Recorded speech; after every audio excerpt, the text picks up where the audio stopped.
Hello again. My name is Shaul Mittelpunkt, and I'm a lecturer of US history here at the University of York.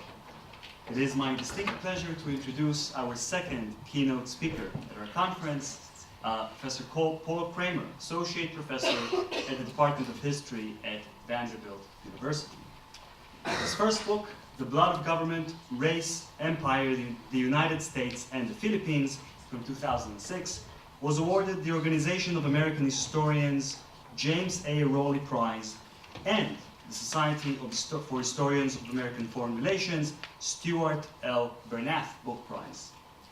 His current projects include a book on the transnationalizing of US history, under contract with Oxford University Press, and a book on intersections between immigration policy and US foreign relations, both of which sound fascinating.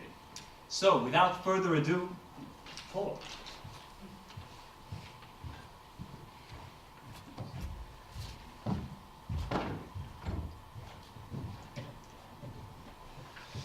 Thanks, Shaul. Well, between the task of speaking after Manu and before dinner, the odds are stacked against me somewhat, but I'll try to survive them. So what I'm going to do today is to sketch out a brief sort of synopsis of the methodology I'm using for the project I'm doing on the intersections between U.S. immigration control and the kind of broader geopolitics of empire since the late 19th century. And I want to begin with the story of a man named Ignaz Mizey and the way that his migrations got caught up inexorably and in ultimately tragic ways with the United States' imperial projections of power during the early Cold War. So Mizey is born in Gibraltar aboard a British ship to Hungarian and Romanian parents, and he enters the US through New York in 1923 without papers. He stays in the city for about a year and then moves to Buffalo to set up a carpentry business, and ultimately starts a family with a common-law wife named Julia. The trouble starts in 1948. Mizey returns to Europe, hoping to see his dying mother in Romania, and he's denied an entry permit and remains stuck in Hungary. He sends for Julia, whom he marries, and upon her return to the United States, she petitions for his admission. Mizey receives a visa and a preferred number on the British quota, and he returns to the United States on January 16, 1950, aboard the Ile-de-France. And it's here in New York Harbor that his past collides with a newly securitized US border. Shortly after his initial arrival in the 1920s, Mizey had joined the Workers' Sickness Benefit and Educational Society, a Hungarian mutual aid society, and ultimately had risen to the branch presidency. In 1930, the society had been taken over by the International Workers' Organization, which was on US immigration officials' list of communist organizations that were barred under new Cold War restrictions. So Mizey is taken to Ellis Island for additional questioning, and he's held there for 2 months, pending a decision. Despite emphatic denials of any communist ties, he's found a danger to US national security by the Attorney General.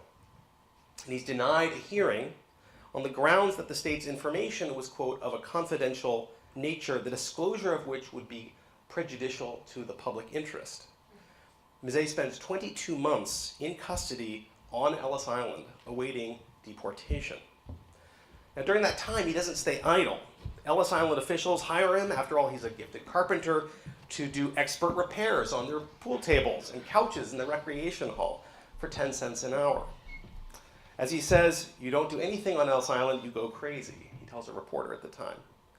Meanwhile, the US government negotiates with Hungary for Mizey's deportation, and that fails. Shipped back to England and France, he's refused entry. His petitions to over a dozen Latin American countries are refused. 4 applications to the court for his release are turned down on the grounds that the state was, quote, about to effect his deportation. Finally, in December 1951, federal Justice Irving Kaufman orders Mizey released on $5,000 bond, charging that his detention had been, quote, excessively prolonged. As he says in his decision, quote, "Is the government justified in keeping him on Ellis Island indefinitely?" The answer to this question would ultimately hinge on a US Supreme Court decision 2 years later, one with dire consequences that reach far into our own time. And I'll hold off a little bit on that decision until the end of my talk. Now, in the end, what the court was having to decide at this point was where exactly in the world Ellis Island was. And I think this points to the historiographic question that I'm hoping to take on in my talk today. I think the Mosaic case raises the question of how immigration policy, in this case I'm focusing on US immigration policy, how boundaries and borders are established became entangled with geopolitics, with inter-imperial competition, alliance, and rivalry in the 20th century. Now, asking this question, I think, is a way to open up a broader methodological and political question that we need to be asking. How do we get to the place where the boundaries between domestic and international history can become so commonplace that we need to engage in significant intellectual labor of the kind that we're all engaging in here and elsewhere to unthink that boundary between the domestic and the international?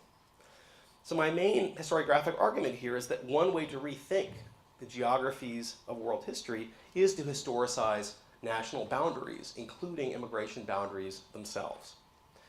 Now, there are a lot of research sites in which we can undertake this, and we've been treated, I think, to a real wealth of those sites today. And the site that I've chosen for this talk and in my broader project is to look at US boundary control when it comes to migrants. Now, I think this site has particular utility in the US and other national contexts. The immigration boundary, after all, is a definitional space where international political space ends and domestic political space begins. Before the late 19th century, migration control in many polities is a matter of bilateral diplomacy, but it becomes increasingly a matter of nationalized sovereignty. That is, that it's seized from international controls and it's also monopolized from local and state governmental units during this period. Now this, I think, has an important impact. This domestication or this monopolization or the sovereigntizing of immigration control, I think, has durable implications for the study of immigration by historians. That traditionally, immigration politics was seen as a site of domestic politics par excellence. That is, if you look at the canons of immigration history in the US case, they're often used as a lens onto so-called domestic politics. That is, you use immigration history to reflect on the changing character of American nationalism, of legal regimes, of state institutions, and racial systems, etc. So this is a way that, as a function of the sovereigntizing of immigration control, we've had a kind of inward turning to the questions we ask about immigration itself. And what I'm going to do today, and in the broader project, is to try to turn immigration history outward, to ask what attempts to control and bound migration can tell us not only about the kind of internal constitution of states, but about what they're trying to accomplish in the world. Right? In what ways does immigration control not just about self-constitution, but simultaneously and inseparably about engagements with the broader world? So to do that, I'm going to explore today what I call the geopolitics of mobility. And I think there's a number of ways in which we can see the imprint of geopolitical hierarchies and asymmetries on the treatment of migrants in a number of different ways. One is in terms of policymaking itself. We can say that historically more powerful societies and metropoles are those that have gotten to set migration policy over their own borders. In fact, one of the, again, definitions of what it is to be a sovereign state is precisely your ability to do this, right? So if we look at extraterritoriality, for example, it's simultaneously about whether you get to control who enters your political space or not. We can see those asymmetries manifested in enforcement. The metropoles have had their officials exacting immigration controls, where less powerful states often have less power in determining their migration controls. So we can see, again, in these battles over immigration control, there's a geopolitics to it in terms of who is ultimately able to establish the terms of entry and exit. There's a biopolitical dimension to this.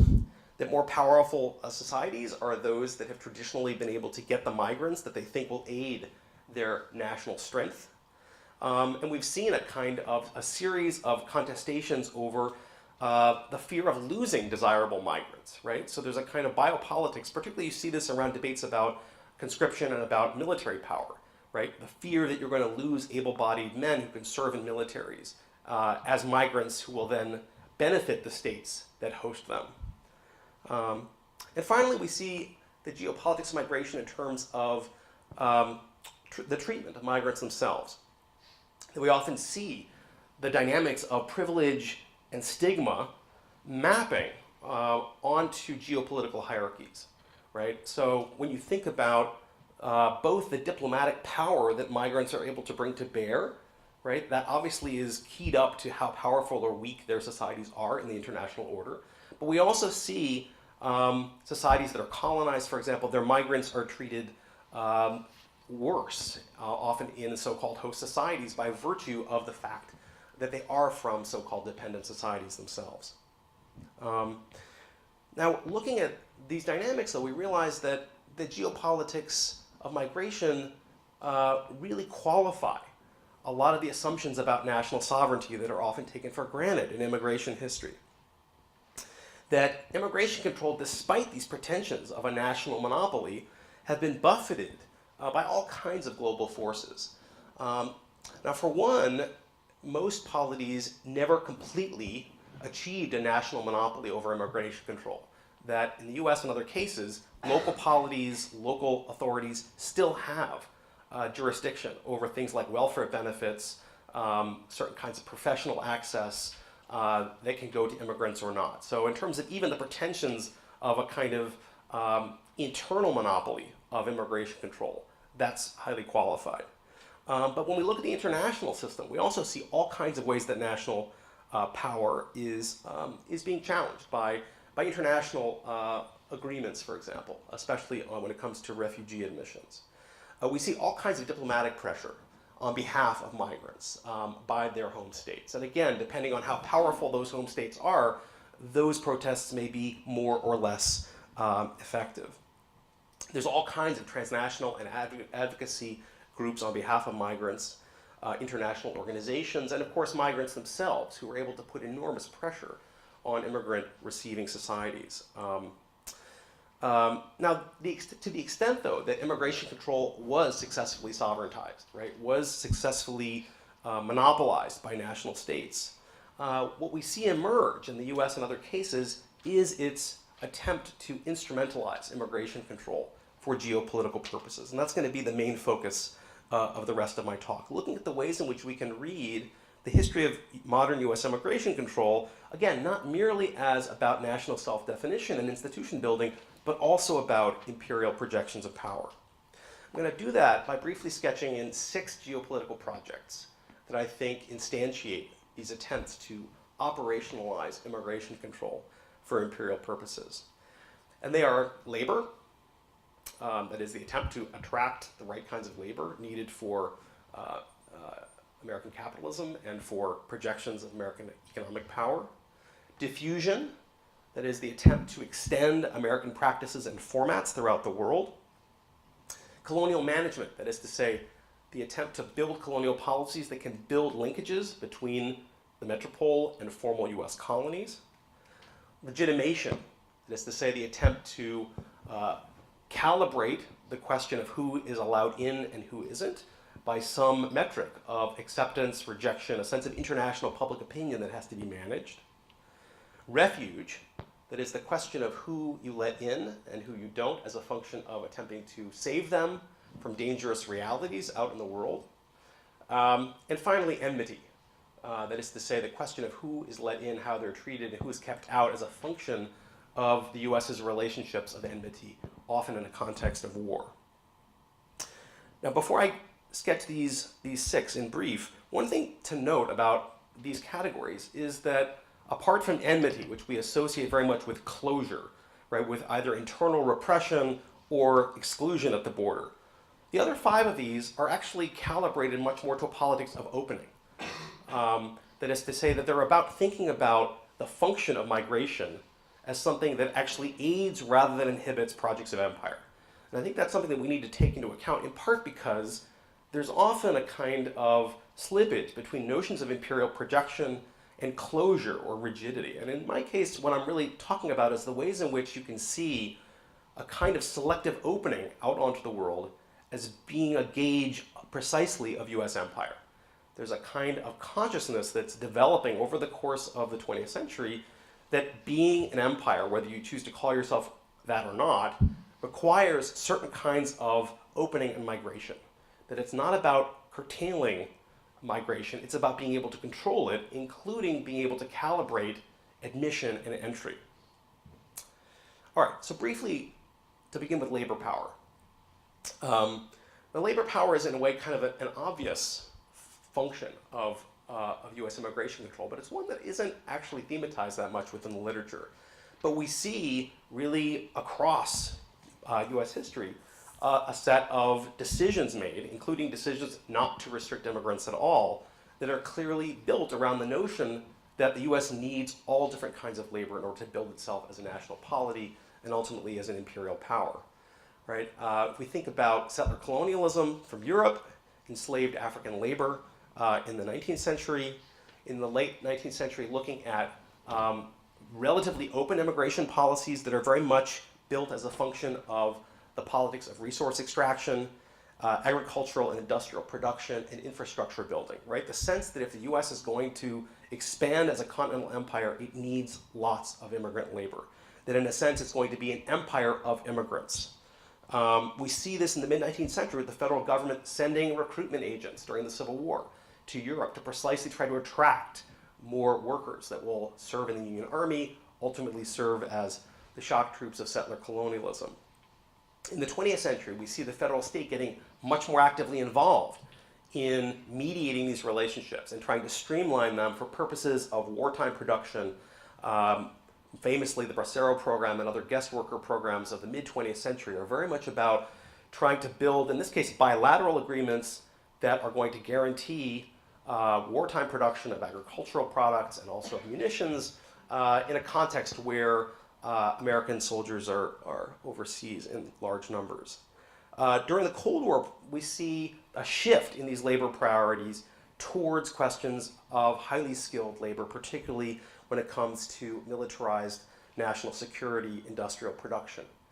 And most recently, of course, we see this emphasis on high-tech workers and a whole series of visa programs, now embattled visa programs, that are all about the notion that, again, the right kinds of immigrants are required for the US to remain globally competitive, to remain a major economic force in the world. Now, in all these different settings, and in each one of these, the dynamics and the politics are intensely different. But I kind of draw this long arc in order to make this point about the ways in which labor is a continual preoccupation in terms of the US immigration regime. It's been one that's been continuously contested and controversial, right? Particularly by groups who see themselves as competing against incoming groups, whether or not they actually are competing with those groups. That opposition can obviously become highly racialized, as it often does. And it also gets contested, including by employers themselves, in the face of immigrant radicalism. That as immigrants enter American capitalism, as they contest American systems of authority, and in some cases are at the helm of radical movements, there's a sense of a trade-off between an immigration system that lets essentially unlimited immigrants in, and a sense that this may actually have existential implications for American capitalism itself. So that puts brakes on the politics of labor when it comes to admission. But nonetheless, that preoccupation and the kind of pressure by employers specifically to guarantee their access to labor has made its imprint felt on US immigration control continuously. All right, my second category is diffusion, and this one is a little less self-evident. And this one involves immigration politics that are about trying to bring over and circulate the right kinds of elites to and from the United States, precisely to guarantee the diffusion of American models, products, practices, and beliefs in ways that are seen to extend religion, American geopolitical influence, diplomatic power, and ultimately commercial and economic power as well. We see this one developing really in the late 19th century, when there's a growing presence of American exports and also a sense of intensifying competition between world empires for commercial presence. And there's a sense that the open door that the US is trying to achieve in, especially in East Asia, is only going to be facilitated if there's a kind of selective open door that lets students, merchants, converts, etc., in from these areas of incipient US influence. So as the gates begin to close on US immigration in the late 19th century, there's a constant pressure by American exporters, missionaries, and diplomats to keep a kind of door cracked for the right kinds of elites. So, for example, while the story about Chinese exclusion emerging in the late 19th century is well known, what we often forget is that built into the infrastructure of Chinese exclusion from the very beginning is a clause, the Section 6 clause, for what was called the exempt classes. The exempt classes were merchants, they were exporters, they were students, right, who met a certain kind of metric of civilization, but precisely because they were presumed to be circulating back and forth in ways that would extend American power and influence. In a way, in the 20th century, the manifestation of this diffusionary politics is really a university-based politics of student migration. That even as, in the mid-20th century, immigration controls become much more restrictive. Interestingly, there are exemptions built into, for example, the 1924 Restriction Act for exactly these kind of exempt classes to move to and from universities and other accredited institutions with the idea that this is going to be an agency for the projection of American power. So even as we get the intensified sort of racializing of immigrants, the sense that there ought to be a kind of class strata that's allowed to move and circulate as a function of the US's power projections in the world remains intact. In the 1920s, for example, the Ford Motor Company sets up an ambitious international school in Detroit to bring over something like 1,000 students who are going to learn to set up dealerships, how to be factory foremen, how to be kind of Ford men, extending these industrial models of masculinity in something like 30 countries, right? And they've got agencies whose job it is to move people through the immigration system, but ultimately they're able to move through these holes that have built precisely for them with the presumption that they're going to move back at the end of their education. Now, obviously, this diffusionary politics doesn't always work the way it's intended. The students sometimes don't go back. They don't take back the lessons that you want. They have impressions of US society that you don't think they should have or you expect them to have. Or they adapt Americanisms in unanticipated ways. So this is a fantasy, but it's a fantasy that has a decisive impact on US immigration policy. All right, turning to colonial management. So colonial management also emerges in the late 19th, early 20th century. And this involves the question of what the US is supposed to do with the formal colonies that it takes after 1898. Right? By this point, the US is a highly racialized republic, right, that's taking these colonies and is trying to figure out what juridical relationships it's going to have to these new territories and their people, and what the implications of taking these colonies are for a self-consciously white settler society. So there's a sense, on the one hand, that you can't exclude your colonial subjects completely from migration. There's debates about this, but there's ultimately a sense that empires can't do this. You have to actually at least let your colonial subjects migrate to other colonies and ultimately to the metropole itself. And so, for example, Puerto Ricans, Filipinos are given migration rights from relatively early on, both to other colonies and to the US metropole. But they're denied both citizenship and naturalization rights. And the Supreme Court develops new juridical categories that establish this kind of intermediary status between alien and citizen that's referred to as a US national. Right? So this is someone who does not have constitutional protections, they don't have full citizenship rights, but they do have migration rights. And this is very much also about guaranteeing access to colonial labor through what at this point is becoming much more intense forms of restriction. Now there are later transformations in this system. So Puerto Ricans are given US citizenship. In the World War I era, Filipinos are denied naturalization rights, except for those who have served in the US military. But nonetheless, this kind of differential status vis-a-vis these territories becomes part of the US immigration system. one important set of questions involves not just the migration of colonial subjects, but also whether US immigration law is going to extend to these new territories, right? So does Chinese exclusion, does European exclusion extend to Puerto Rico? Does it extend to the Philippines, for example? The fear being not only that colonial subjects would migrate, but that these would serve as backdoors or stepping stones through the US immigration system. Now again, these were highly contested openings from the beginning, and the fact that colonial subjects were able to migrate to the US metropole obviously didn't mean that they weren't highly racialized, or that this was this very anxious way that Americans were coming to terms with their own status as a colonial empire, right? That when West Coast workers encounter Filipino workers in their towns and feel like they're competing with them, this becomes a kind of anxious site in which Americans are working out their relationship to empire. And in fact, one of the strong early 20th century arguments against colonial empire had been precisely on nativist grounds. That is, in the sense that if the US gets involved by taking over these foreign territories, inevitably it will lead to racialized migrations that the US cannot afford, right? So there's a kind of racist anti-imperialism that expresses these anxieties about what colonialism is going to mean for migration control. All right, turning to legitimation. When powerful states decide who can and cannot come in, who's desirable and who isn't, that is a message that goes out into the world, right? In very direct ways, right? That is through the entry or rejection of migrants themselves, right? Who are writing home, right? Who have contacts to international diplomats, etc., right? But also through thickening webs of communication and mass media in the 20th century.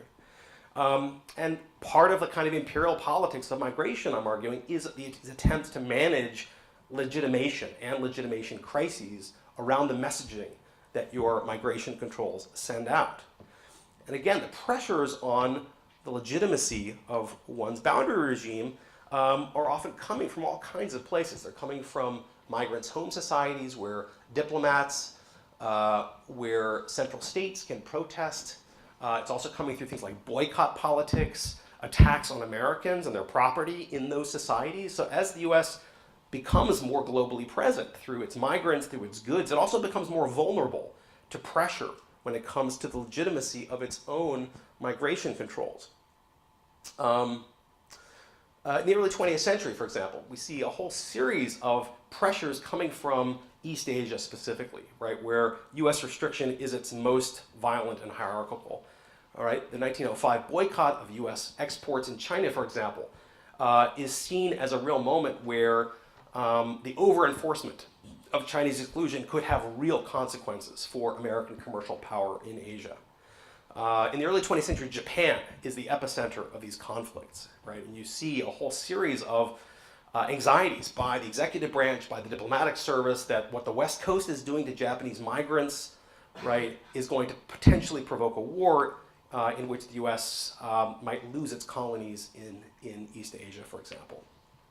By the late 20th century, we see a whole series of other legitimation pressures coming from decolonization, right, from the rise of a kind of global anti-racist politics, as well as Cold War ideological combat, right? Because not unlike Jim Crow, the US's racist immigration controls are fodder for communist sort of mobilization, right? In terms of these hypocritical presumptions about the US as exemplar of a universalist free world.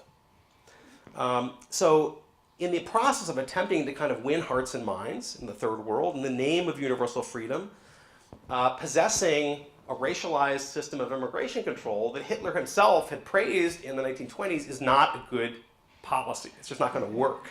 So in 1965, the immigration reform goes into place that dismantles the national origins quota system. And it's an attempt, a very self-conscious attempt, to wage a politics of legitimation. It's self-consciously advanced as a civil rights act that aligns itself with what are depicted as American values. And in fact, it's argued that it's precisely the US's status as a nation of immigrants that entitles it and qualifies it to dominate a world that is diverse, right? So there's a kind of argument about the willingness of the US to let in the world's multitudes, that in the project of a kind of hegemonic defense of American power, those are very carefully calibrated together. And in fact, the term nation of immigrants, interestingly, is a byproduct of exactly this moment. It's not really as a term used very much until it's really coined in the late 50s and early 60s during this Cold War mobilization of anti-racism within immigration control. Now, obviously, the politics of legitimation continued down to our own time. When the US saw the post 9/11 critiques of Islamophobic immigration control, for example, one of the most common arguments, and it's one we've heard a lot over the last year or so, is that the reason for avoiding something like Trump's Muslim ban is that it enables the work of the US's geopolitical enemies, right? That it inhibits the US's ability to project power, especially military power, around the world, right? So the quote that the Muslim ban recruits for ISIS, right? How many of you have heard, right, over the last year, right? And this is exactly, I think, the immediate manifestation of this legitimation politics in our own time, right? So whether or not the Muslim ban is, bad for human rights or bad for the, conditions of migrants themselves or their families, right? The notion that this is bad for American power because it sends the wrong messages about who the U.S. is. Okay, so my last two. Rescue. So an important part of American migration geopolitics has been the question of who deserves refuge in the United States itself. In the 18th century and early 19th century, the idea that the US was a kind of exceptionalist asylum for all mankind, as it was called, was an important part of the larger projection of American exceptionalism and republicanism. And that promise was one that came with highly racialized and regionally specific coordinates. So it was really mostly for Europeans, escaping European monarchy, et cetera. And the US doesn't really develop a robust refugee policy until the mid-20th century. And it's really at that moment when we see both the emergence of a concerted refugee policy, but it's one that's very much a function of Cold War geopolitics. In the post-war period, the US is facing this dilemma that there are escapees from communism that happen to come from the areas that are most racially restricted by the US's 1924 Act, namely Eastern Europe and East Asia. So there are literally cases where anti-communists are trying to bring over thousands of refugees, and they're hitting into these decades-old racist walls, right? And so what you begin to get is the mobilization of arguments for refugee admissions as a function of Cold War instrumentalities. The argument was that letting the right kinds of refugees in would accomplish multiple geopolitical goals in the US's ideological struggle. It would allow a way to highlight the autocratic oppressive conditions that migrants were escaping. It was seen to weaken the states that migrants were leaving through their loss of expertise, for example.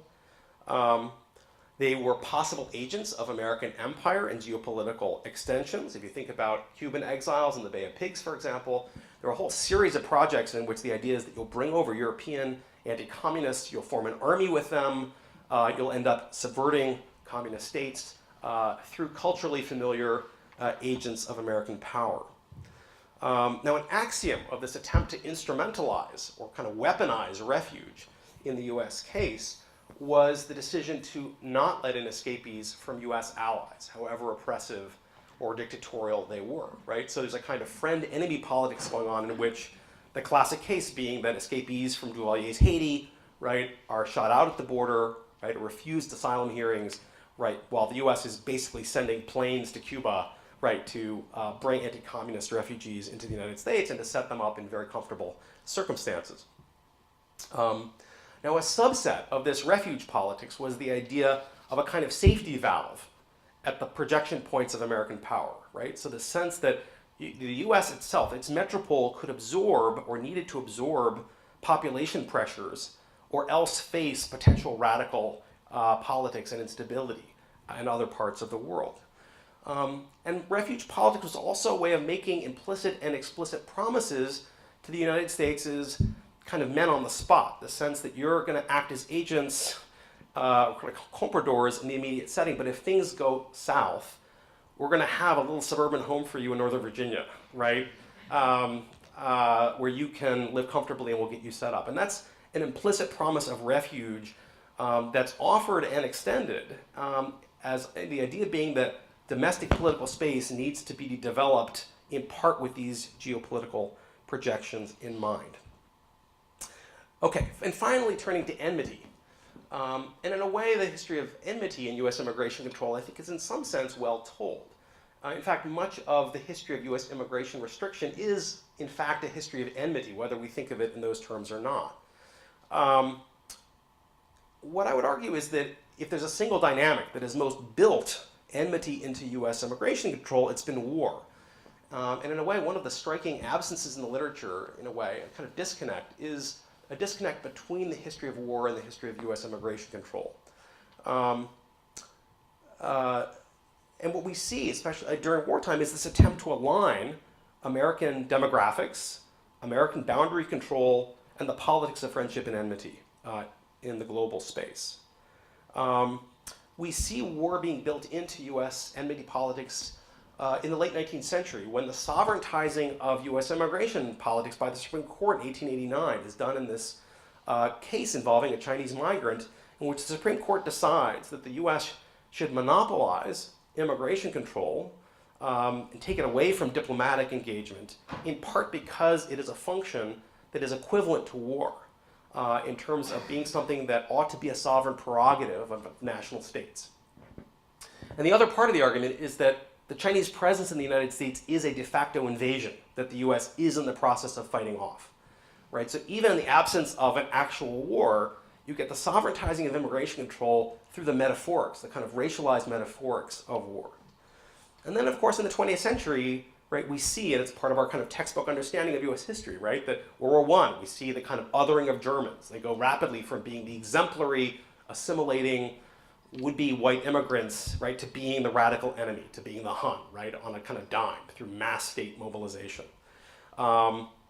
In the case of World War II, we see deep racial fractures that are decades old reaching new depths, right, in the history of mass internment, right, which in some ways represents the kind of, in a way, the kind of highest point of the geopoliticizing of immigration control, I think. During the Cold War, right, we see the sudden alignment of US boundary controls with anti-communism, right, which is exactly what Ignaz Mizai gets caught up in 1950. And then, of course, in post 9/11, we see the politics of enmity aligning with the war on terror in violent and terrifying ways. The telltale signs of enmity in American immigration politics, I think, in all of these settings have been languages of security and securitization, right? The sense of immigrants as an actual or potential threat, right? And importantly, there have been all kinds of articulations between wartime modes of enmity and racial, ideological, and sexual forms of enmity that have also been built into US immigration control from the beginning.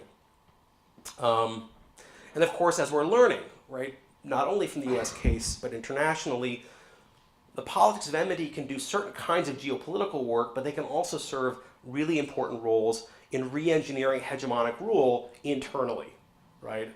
Particularly in the context of neoliberal states that are offering less and less to their citizens. All right, in closing, I want to reiterate that tracking the boundaries of the US and other powerful states as they face onto the world can be a compelling way to track those states' presence and power in the world. And to close, I just want to fill you in on what happens with the Supreme Court case involving Ignaz Mizai.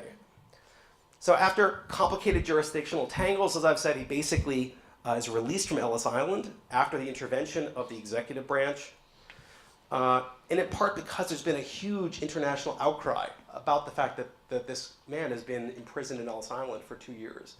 So as I said, the politics of legitimation in this case run head-to-head against the geopolitics of enmity.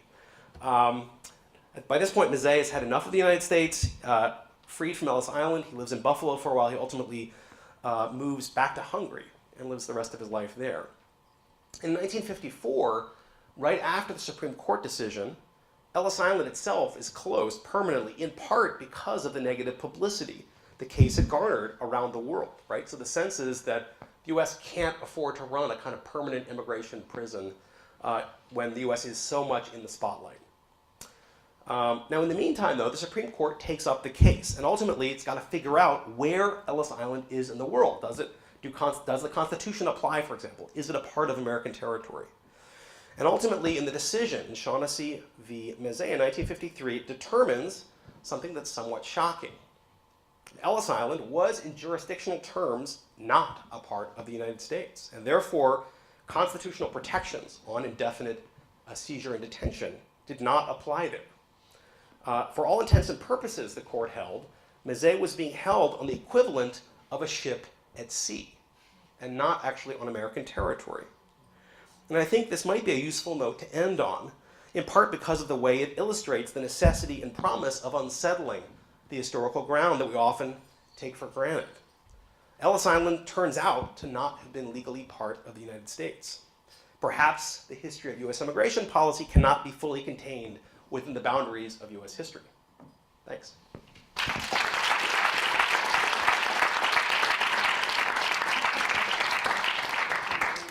So we have some time for questions. Oh, would you like to take your own question? Sure, yeah. Hi, thank you. This was a fantastic talk. I have so many questions, especially since I've been in the process of having F1, considering F1, and I've been, in the process of applying for a green card, so it's, this is strikes close to home.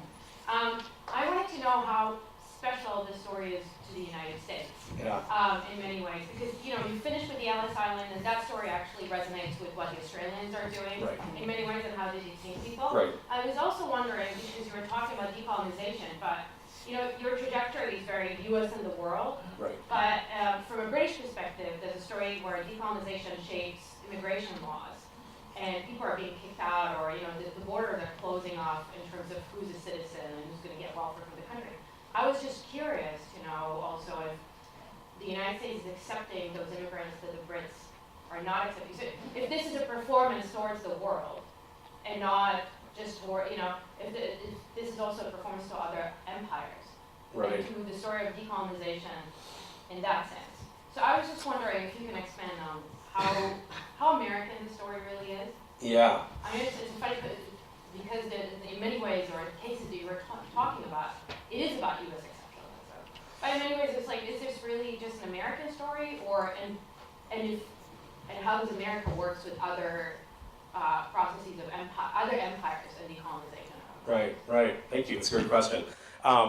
So in terms of what's exceptional about this, I guess I'm constitutionally averse to exceptionalism. I'll say that there are distinctive elements to it, right? And there I think I do need to read a lot more to get a richer sense of comparisons. A couple of things that I'll just note in passing. One is that when it comes to exceptionalism, it's not surprising that Ellis Island is an island in this global context, right? That if you think about the Australians, you think about other cases in which islands are used as immigration detention centers, right? And there's a longer history of both islands as prisons and as detention centers that have their own distinct history. In the US, the case is not exceptional there. And I think in terms of how that comes about, one of the things I've been tracking is, so previous to Ellis Island, the US immigration depot is at the tip of, it's Battery Park basically, at the tip of New York. And the concern there is both that this is in the hands of New York and local authorities that are seen as very, very corrupt, and also people that are barred landing can basically just take the subway. They can just escape, right? And so there's a sense that it creates too permeable a boundary in terms of the actual work of restriction. So when there's a decision to move to Ellis Island, it's simultaneously with the emergence of the first restrictionist laws. And when that decision is made, they actually are sending delegations to look at European port cities, to look at how immigration control is happening in other places. That literally the technologies of how do you set up the reception areas, how do you handle public health, where are papers checked and how, et cetera. So I'm trying to reconstruct some of those connections, and kind of, again, as a lot of cases here have talked about borrowings and selective adaptations. And Ellis Island, I think, is very much part of that broader universe of thinking about migration control. In that sense, I don't think it's exceptional. But some of the dynamics around questions of admission and exclusion, I think, are going to be calibrated very differently to different geopolitical realities that these states are facing. So that was part of your question. What was the other? Relationship to other decolonizations? The relation to other decolonizations. Yeah, I really need to look at it. I mean, one of the issues that comes up is precisely this question about British colonies in the Caribbean, right? Because these are areas that are proximate to the United States, and they're areas that have not been de facto excluded under U.S. law, or rather, they haven't been de jure excluded, but they've been de facto excluded, where you actually have consuls, in British colonies that will refuse to give visas to black migrants, for example. And there's a whole set of questions about migrants from British colonies and whether they come in under the British quota, for example, right, or whether they can't come under the British quota. So a lot of the questions about, given that it's a national origins quota system, right, but some of the nations in that quota system are colonial empires, and then the question of whether those colonial subjects can claim those quota positions is one that's fraught throughout the quota system. So anyway, but that's something I need to look into more. Thanks. Yeah, Stuart. Thanks. I guess I have a question about maybe an additional, I don't know if I have an additional category for you or if you could assimilate it into the 6, and it sort of builds on what you're just saying about the U.S. goes to other places to learn, but then it also exports its knowledge about how to control borders. So that seems like another piece of the puzzle here, because the Border Patrol and various other federal agencies, some of those individuals who have that job go on to other jobs, in whether it's with the Office of Public Safety or the DEA or whatever, throughout the course of the 20th century. I'm sure the Border Patrol itself probably sends missions or whatever to other countries to teach them how to use certain types of technologies, train their officers and agents and so forth. And so that is kind of like an imperial geopolitical projection. It's sort of a diffusion, but it's a different kind of diffusion. It seems like you're talking more about a kind of cultural, socio-cultural diffusion. Right. And this is like a kind of technological maybe or expert kind of diffusion. Yeah, thanks. I really like that. And there I don't know enough. I've been following some of the, there's a literature that talks a little bit about, the U.S. Border Patrol's relationship to the Mexican state, for example, right? And kind of the collaborations and tensions between Mexican migration authorities and U.S. authorities. And some of that I know involves training and kind of technology transfer and things like that. I know also recently, the global presence of Homeland Security, right, in lots of other places involved in setting the terms of migration with other states. Something I'm not able to really do here, but what I'm going to do in the broader project is to try to track some of these.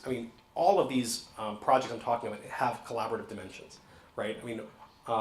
One kind or another with other states. Really beginning in the 19th century, and often at the immediate level, there's tensions over clout and jurisdiction and who gets to sign the paperwork and a lot of these minutia. In which increasingly the U.S. is going to have more sway in those over the course of the 20th century. But that's something I need to just have more of an eye towards. Because there may be a distinction also to be drawn between collaboration where it's U.S. border controls being placed in another sovereign territory, right? Which seems like maybe a more recent phenomenon. But then what I'm talking about is the U.S. teaching Guatemala or Thailand or whatever how to control their borders, right? Which is part of an overall imperial project. Yeah. Thanks. That's a great observation. I'll try to see what I can find out about that. Yeah. You were talking about immigration as an outward-facing political project, and I was just wondering if you could integrate into that view an idea of immigration policy or the operations of immigration policy through private companies like G4S and these kinds of rendition as part of actually an effort at depoliticization in order to avoid accountability for the kinds of crimes that go on under the jurisdiction of immigration state acting. Yeah, that's a great question. I haven't fully, in part because I'm still working on chronologically the early portions of this book when immigration is more governmentalized, and in fact there's a self-conscious effort to keep private interests out of it, and so I'm still kind of working on the part of kind of enclosing, right? But certainly kind of looking at the role of yeah, I mean, I live in Tennessee, which is the home of CCA, right, which is sort of single-handedly laying out the legislative framework for mass incarceration of immigrants, and which has its own kind of geopolitics, right, in terms of both the response of the Mexican state, of Mexicans to this regime, and kind of, but I haven't fully worked that through. I mean, I feel like there's a growing literature on that intersection, and in a way that would be interesting then to kind of take that into this geopolitical direction, or to see if that has its own autonomous relationship to these global relationships. So, yeah.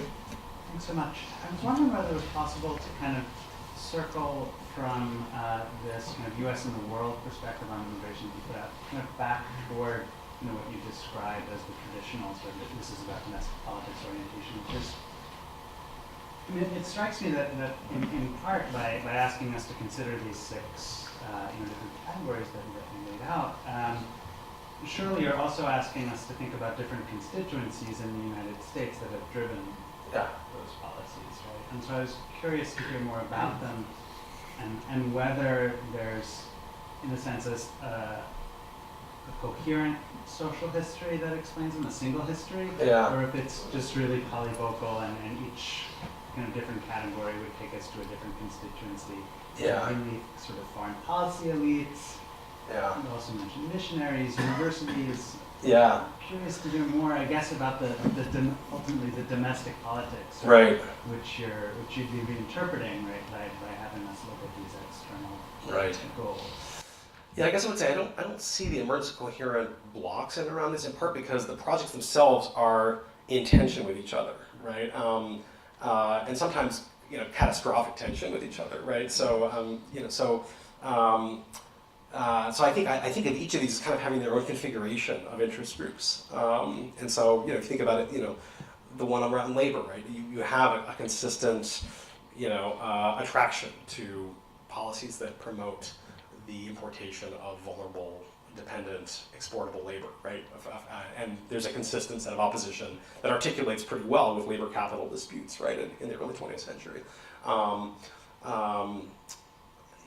mean, the coalition politics get interesting if you think about, for example, there is this alignment between immigrant advocacy groups, immigrants themselves, and big employers, right? They form kind of bland-sounding nonprofit groups in the early 20th century, right, that are meant to kind of foreground the humanitarian dimensions of kind of immigrant mobility and family reunification and these kinds of things, but they're really backed by employers that are reliant heavily on industrial labor. So that generates some peculiar alliances that wouldn't otherwise necessarily take shape. Today as well. Yeah, exactly. But I think actually, I mean, I'm constantly coming upon flashpoints between geopolitical projects, right? Where, a case where a Midwestern employer, outside of a major university who's like, I've noticed there are Chinese students. I'm making factory products that I want to export to China, and essentially petitioning the Immigration Bureau to say, can these guys get work visas to work in my factory over the summer, because they're going to learn how to use my stuff, and when they go back, they're going to use it, right? It's going to be familiar, right? And they'll get like a provisional visa, and then the local labor union will come out and say, you're subjecting us to a bottomless Asiatic labor competition, right? So they're both thinking globally, right? They both have some sort of global imaginary in mind, right? But one of them is about a fantasy of diffusion and export, and the other is about, right, this fantasy of racialized invasion, right? But they're both thinking about the globe, right? But they're basically just clashing over exactly which vision should prevail. So, You have time for one last question? Thanks. It was a really great talk, and I feel like I love the way you organized into the 6 categories, and especially love the emphasis on the kind of politics of opening in the case of the first 5. And I'm thinking about, I guess in a way, about the problem of state archives, and in particular about, if you think about immigration control and sovereignty from the other side, it wasn't that effective. It was never that effective. Lots of people continue to be able to migrate. So I'm curious to hear your thinking about that, or how you balance that reality in the writing of this project. And then also to maybe push you to give an annoying comment, to be a little bit more clear about the difference between borders and boundaries. And to think of maybe your project and the way you're framing it can help us kind of deal with this media trope of like the borders all around us, you know, which is kind of emerging a lot in the United States right now, I think. Yeah. It may emerge other places as well. Yeah. So first of all, the question of archives, I guess, was a question about how, you know, what to make of the inefficacy of these of regulatory systems, or kind of how do we, yeah. Yeah, I mean, a lot of this project is about these aspirations, right? It's about the ways in which, you know, assessments of what immigration policy can do, right, will enable U.S. power, right? And in some cases it works, in lots of cases it doesn't. I mean, I think from the beginning of restriction, there's a constant sense that these systems don't work as anticipated for all kinds of reasons, right? Beginning with Chinese exclusion, with the gaming of the system, right, by fraudulent papers, right, where people will, you know, migrate to China and sell their identities to paper sons who can then migrate as fictitious children, right? And the interesting thing, and Adam McEwen pointed this out very powerfully, is that the officials know that they're being, you know, gamed from the beginning, right? And so there's this interesting emptiness. I mean, they need bureaucratic power, but emptied of regulatory effect, right? They have to keep doing this, but they know that they're only catching a fraction of the people that they want to catch, and so. And there's a whole series of innovations to try to create more efficacious systems, which also sometimes run up against the politics of legitimacy. So part of what happens is they'll tighten down surveillance, and then what they'll find is that they like exclude somebody important and powerful, right? And suddenly there's an outcry and they have to let up, right? So, but there's a constant calibration going on about balancing regulatory control and over enforcement. But yeah, and then that's partly why, you know, there's a whole series of attempts to kind of build up the immigration bureaucracy, to rationalize it, to create more of a professional climate, in part because it starts off and it's incredibly permeable to private interests and to, sorry, the question of boundaries and borders. Yeah, I should not slip on that point. You're right, absolutely right. I need to be careful about that, particularly now. I mean, the U.S. boundary, for example, in, you know, beginning with Chinese exclusion, is not actually. It doesn't begin in San Francisco. It actually is in the treaty ports, and it's right. It's the U.S. consuls that work with Chinese authorities to certify legitimate migrants, right? So. And then after the early 1920s, there's experiments in what historians call remote control, where actually European migrants are not allowed to travel to Ellis Island or to the East Coast without actually, you know, getting paperwork from U.S. consular authorities in European port cities, and also to meet public health officials' inspections in Europe itself. So again, there's a case where the boundary is not the border, right? The boundary is, you know, and in fact, that's one of the things that I think is valuable about a kind of empire perspective on all this, right? Is that it allows us to think about the ways in which the U.S. boundary has been expansive in all kinds of ways, and kind of the training and regulating of foreign experts would be one example of that. But the actual presence of American consular authorities and public health authorities in foreign territory, you know, in some cases, you know, making those determinations in other people's sovereignty is an important aspect of that. And then, of course, recently, especially, we've seen the inward expansion of the U.S. boundary, right? In which, you know, especially over the last 15 years, we've seen, you know, the enlistment of local authorities to do immigration control and the whole politics around that and the contestation of that. But we've seen a kind of inward expansion territorially. In which the boundary is not at the border either. So yeah, I think that's a very valuable critique. Thanks. Okay, I'm sure you'll join me in thanking for